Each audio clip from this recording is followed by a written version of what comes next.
নমস্কার বন্ধুরা, welcome to my channel Somaj lifestyle.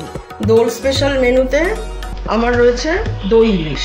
এর জন্য ইলিশ মাছ লাগছে, সর্ষের তেল, হাফ বাটি টক দই, হলুদ গুঁড়ো, নুন, সাদা সর্ষে আর 8-10টা কাঁচা লঙ্কা। একটা মিক্সিং জারে এই সর্ষে, কাঁচা লঙ্কা, টক দই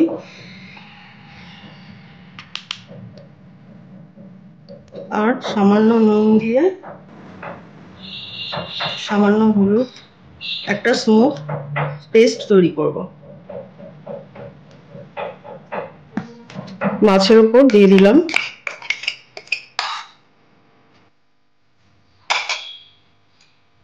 দিয়ে তাতে কিছুটা সর্ষের তেল,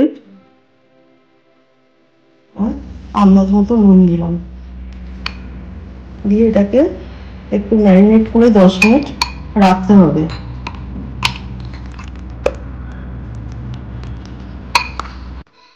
এরপর আঁচ মিডিয়াম রেখে একটা কড়া বসিয়ে, কড়াটা একটু গরম হলে তাতে কিছুটা সর্ষের তেল দিলাম।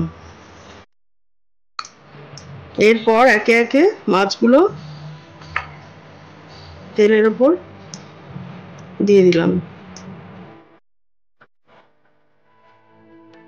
আর কিছুটা জল বাটিটা ধুয়ে ওর উপর দিয়ে মিডিয়াম আছে এটাকে 10 মিনিট ঢাকনা দিয়ে রান্না করতে হবে।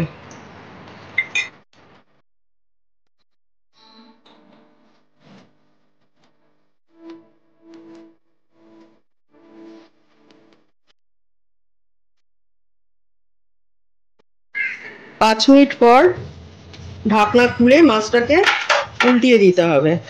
একটা পিঠ হয়ে গেছে, এরপর আস্তে আস্তে করে মাছটাকে খুন্তির সাহায্যে উল্টে দিতে হবে।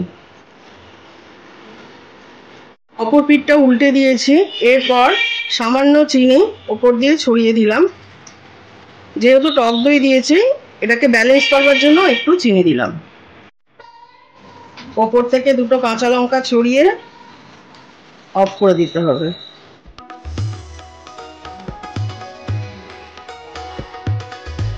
আমার দই ইলিশ কমপ্লিট। আপনারা এটা গরম ভাতের সঙ্গে খেতে পারেন। বন্ধুরা, আমি তো এটা বানিয়েছি, আপনারা সবাই কে কি বানালেন আমাকে অবশ্যই কমেন্টে জানাবেন। ধন্যবাদ।